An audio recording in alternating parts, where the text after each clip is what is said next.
போன சாப்டரோட முடிவுல அந்த முறிவை சேர்ந்தவங்க தெரசாவுக்கு ஒரு ஸ்கெட்ச் போட்டிருப்பாங்க. அதுக்கப்புறம் என்ன ஆச்சுங்கிறத இந்த சாப்டர்ல பார்க்கலாம். கதையோட ஆரம்பத்திலேயே தெரசாவுடைய சொந்த ஊரான ஆம்ஸ்டர்டாம காட்டுறாங்க. உடனே மரியா வந்துட்டு, அப்பனா நீங்க 2 பேர் மட்டும் தீம் பார்க்கு போகல, ஏதோ ஒரு கம்பெனி விஷயமா போயிருக்கீங்களா அப்படிங்கிறப்போ பதிலுக்கு தெரசாவும், இருந்தாலும் அது ஃபன்னா தான் இருந்துச்சு, அந்த வித்தியாசமான இடத்துல சுத்தினது என் மனசுல இருந்த கவலை எல்லாமே காணாம போயிடுச்சு. பதிலுக்கு மரியாவும், எனது கவலையா, அந்த பெய்ஜாங்ல நடந்த மான்ஸ்டர் அட்டாக் சம்பவம் இன்னுமே இவளை கஷ்டப்படுத்துதுன்னு நினைக்கிறேன். சரி, அப்ப அந்த கேங் ஜினிக் வந்துட்டு உன் மனசுல அவ்வளவு இடம் பிடிச்சிட்டானா அப்படிங்கிறப்போ பதிலுக்கு தெரசாவும், அப்படிலாம் இல்ல, நான் அவர்கிட்ட இருந்து நிறைய விஷயங்கள் கத்துக்கிட்டேன். கேங் ஜினிக் வெளியில இருந்து பாக்குறதுக்கு ரொம்ப செல்ஃபிஷாவும் ஈவிலாவும் இருக்கிற மாதிரி தெரிவாரு. ஆனா அவரை சுத்தி இருக்கவங்களுக்கு எதுவுமே ஆக விட மாட்டாரு. அவர் கூட ஸ்பெண்ட் பண்ண டைம் எல்லாமே ஃபன்னா தான் இருக்கும். இனிமேல் முன்ன இருந்த மாதிரி அவரால் எங்க கூட டைம் ஸ்பெண்ட் பண்ண முடியாது அப்படின்னு ஃபீல் பண்ண.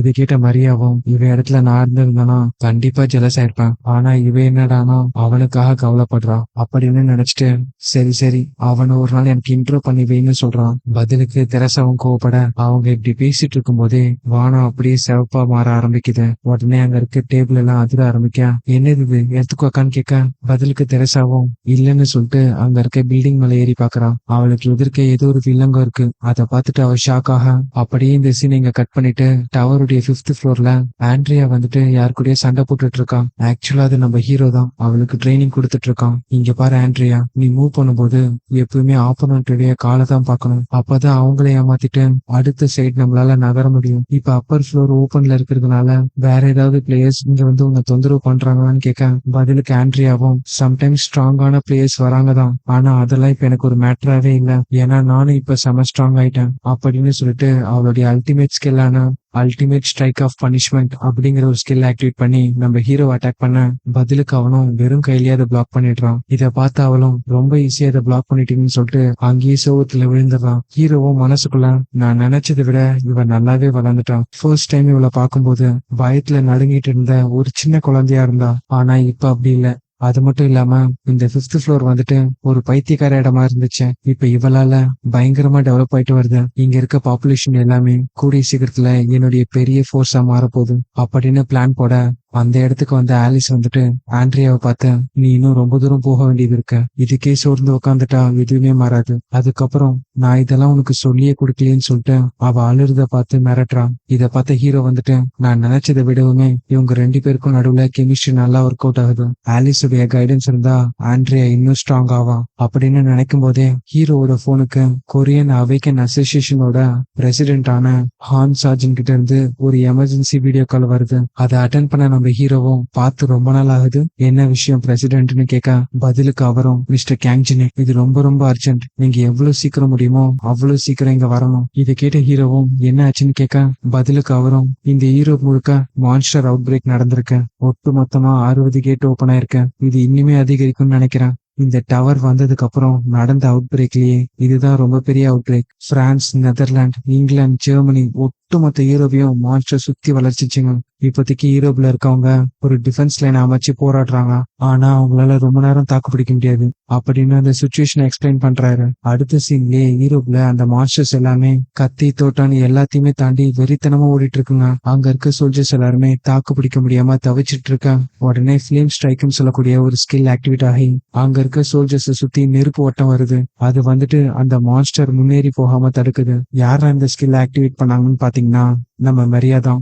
சாரி மான்ஸ்டர், உங்களுடைய அட்டாக்லாம் இங்க வேலை செய்யாது அப்படின்னு சொல்லிட்டு அங்க இருக்க மத்த பிளேயரை பார்த்து, நீங்க போய் மக்களை எவாக்குவேட் பண்ணுங்க அப்படின்னு சொல்ல, இன்னொரு பக்கம் தெரசா வந்துட்டு அவளுடைய சாக்ரெட் ரீஇன்ஃபோர்ஸ்மெண்ட்ங்கிற ஸ்கில் ஆக்டிவேட் பண்ணி அங்க இருக்க மான்ஸ்டரை வச்சு செய்யறா. அப்படியே திரும்பி சிஸ்டர் மரியா இப்ப அதை பண்ணுங்கன்னு சொல்ல, பதிலுக்கு அவளும் அதுக்காக தானே வெயிட் பண்ணிட்டு இருக்கேன் அப்படின்னு சொல்லிட்டு அவளுடைய ஃபிளேம் ஸ்ட்ரைக்கை வச்சு அங்க இருக்க மான்ஸ்டரை பொசிக்கிடுறான். 2 பேருமே அந்த இடத்துல மாசா சண்டை போட, உடனே மரியா மனசுக்குள்ள, தெரசா வந்துட்டு பழையபடி இங்க எதுவுமே நடந்துடக்கூடாதுன்னு அவ்வளவு கஷ்டப்படுறான். அவ ஒரு ஹியூமனா இருந்தாலும் அவளுடைய மேஜிக் பவர் ரொம்ப அட்வான்ஸா இருக்கு. அவங்க ஜெயிச்சிட்டோன்னு நினைக்கிற கேப்ல திடீர்னு ஒரு பயங்கரமான எனர்ஜி அங்க இருக்கிறவங்களுடைய மானவ அப்படியே நசுக்கிற மாதிரியான ஒரு ஃபீலிங். டக்குன்னு ஒரு கத்தி காத்து கிழிச்சுக்கிட்டு மரியா இருக்க இடத்துக்கு வருது. இத பார்த்து அவளும் மானா ஷீல்ட ஆக்டிவேட் பண்றான். ஆனா அந்த அட்டாக் ஷீல்ட உடைச்சு மரியாவை தூக்கி அடிக்குது. இத பார்த்து தெரசாவும் மரியா அப்படின்னு கத்த, அவளுக்கு பின்னாடி ஒரு மான்ஸ்டர் வந்துட்டு வந்துட்டு தெரசாவே அடிச்சு தூக்கி எறிஞ்சிருது. அந்த இடத்துக்கு கவசத்தோட வந்து நிக்கிறது தான் கிராண்ட் டெத் நைட். உடனே அது தெரசாவை பார்த்து, அவங்க சொன்ன மாதிரி நீ ரொம்ப டஃப் தான், உன்னதான் இவ்வளவு நேரம் தேடிட்டு இருந்தேன் செயின்டஸ் தெரசா அப்படின்னு சொல்ல இங்கே இந்த சாப்டர் முடியுது. இந்த சாப்டரோட ஆரம்பத்திலேயே எண்ணிக்கையில அடங்காத அந்த அன்டெட் மான்ஸ்டர்ஸ 2 பேர் வெறித்தனமா வெட்டி தள்ளுறாங்க. அது வேற யாருமே இல்ல, நம்ம ட்வின்ஸ் தான். அவங்களும் யூரோப்பை சேர்ந்த பிளேயர்ஸ் தானே. உடனே கேசி வந்துட்டு கேங்ஜினி கூட நம்ம ஸ்பெண்ட் பண்ண நாளை மிஸ் பண்றேன்னு சொல்ல, பதிலுக்கு ஜூட்லவோ ஆமான்னு சொல்ல, ஒருவேளை இந்த யூரோப் வந்துட்டு இதோட அழிய போகுதான்னு பேசிட்டு இருக்கும் போதே அவங்களுக்கு ஒரு போன் கால் வருது. அது வந்துட்டு நம்ம ஹீரோ தான். நீங்க எங்க இருக்கீங்கன்னு கேட்க, பதிலுக்கு அவங்களும் நாங்க ஜெர்மனில டாட்மண்ட்ல இருக்கோம், இங்க சரியான மான்ஸ்டர் அவுட் பிரேக், பெரிய பிரச்சனையா இருக்கு அப்படின்னு கேசி சொல்றான். உடனே ஹீரோ வந்துட்டு, ட்வின்ஸ் நான் சொல்றத நல்லா கேட்டுக்கோங்க, நீங்க 2 பேரும் எனக்கு இப்போ ஒரு ஹெல்ப் பண்ணணும் அப்படின்னு ஒரு பிளான் சொல்றான். அதை கேட்டுட்டு ட்வின்ஸும் கண்டிப்பா இது ஒண்ணும் அவ்வளவு கஷ்டம் இல்ல, நாங்க பாத்துக்கிறோம் அப்படின்னு சொல்றாங்க. இதே நேரத்துல அவைக்கன் அசோசியேஷனை காட்டுறாங்க. அங்க ஒரு பிரஸ் மீட்ல பிரசிடென்ட் வந்துட்டு யூரோப் முழுக்க நடந்த அவுட் பிரேக்ல இது வரைக்கும் 40,000 பேருக்கு மேல இறந்திருக்காங்க. சிஸ்டம் உடைய கம்யூனிகேஷன் கட் ஆயிடுச்சு. யூரோப்பை சேர்ந்த லார்ஜ் கில்ட் எல்லாருமே டிஃபென்ஸ்ல இருந்தாலுமே அடிஷனல் சப்போர்ட் இல்லாம அவங்களால கொஞ்ச நாளைக்கு தான் தாக்கு பிடிக்க முடியும். ஒருவேளை யூரோப் அழிஞ்சிருச்சுன்னா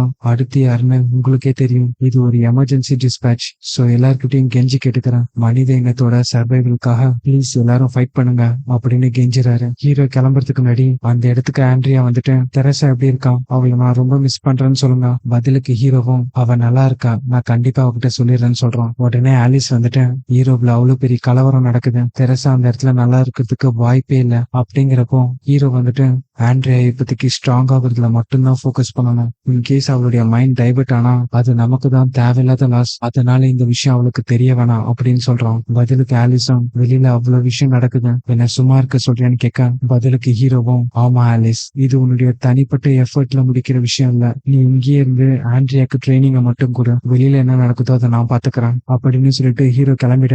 இந்த சீனை அப்படியே கட் பண்ணி டெத் நைட் கிட்ட அடி வாங்கின மரியா வந்துட்டு மயங்கி கிடக்க, தெரசா மட்டும் ஒத்தாலா அந்த டெத் நைட் கிட்ட சண்டை போட்டுட்டு இருக்கான். உடனே அந்த நைட் அவளை அட்டாக் பண்ண வர, பதிலுக்கு தெரசாவும் அவளுடைய டிவைன் பிளேட் ஸ்கில் ஆக்டிவேட் பண்ணி அவனை சுத்தி நிறைய டிவைன்ஸோட வர வச்சு அட்டாக் பண்றான். ஆனா அந்த அன்டெட் மான்ஸ்டர் மேல ஒரு கீறல் கூட விழல. உடனே தெரசா வந்துட்டு என்னுடைய டிவைன் பவர் அன்டெட் மேல நல்லா வேலை செய்யும், ஆனா இவன் மேல அது வெறும் ஸ்கிராட்ச் மட்டும் தான் போட்டிருக்கு. இதே நேரத்துல அந்த அன்டெட் வந்துட்டு அடுத்து அட்டாக் பண்ண, தெரசா வந்துட்டு என்னால இதை டாட்ச் பண்ண முடியாதுன்னு நினைக்கிறப்போவே அந்த அட்டாக் அவன் மேல பட்டு அந்த ஆர்மரே உடைஞ்சு போயிடுது. உடம்புல பலத்த காயத்தோட தெரசா அடிபட்டு கீழே கிடக்குறான். உடனே அந்த அன்டெட் வந்துட்டு சிரிச்சுக்கிட்டு, என்ன பொறுத்த வரைக்கும் இந்த ஹோலி நைட் எப்பவுமே செம்ம கடுப்பேத்துறவங்க தான், நான் சொல்றது கரெக்ட் தானே சார் வெல்ட்ரம் அப்படின்னு இன்னொரு அன்டெட் மாஸ்டரை பார்த்து கேக்குது. உடனே அந்த வெல்ட்ரம் முன்னாடி வந்துட்டு, முறிமை சேர்ந்த ஹியூமன்ஸ் ஏன் உன்னைக்குள்ள சொல்லி என் கிட்ட டீல் போட்டாங்க, இப்ப புரியுது, உங்ககிட்ட ரொம்ப பியூர் அண்ட் ஸ்ட்ராங்கான டிவைன் பவர் இருக்கு, ஆனா அது மட்டும் இல்லாம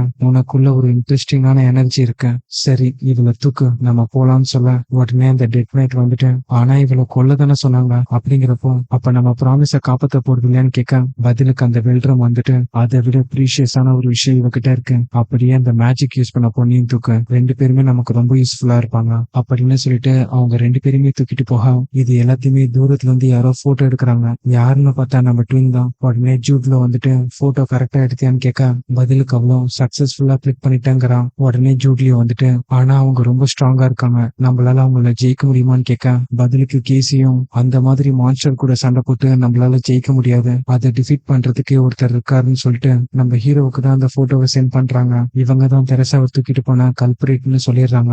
இதோட இந்த சாப்டர் இங்க முடியுது. அடுத்த சாப்டர் பாக்குறதுக்கு இந்த வீடியோக்கு ஒரு லைக் போட்டு நம்ம சேனலை சப்ஸ்கிரைப் பண்ணிக்கோங்க. அடுத்த சாப்டர்ல உங்களை சந்திக்கிறேன்.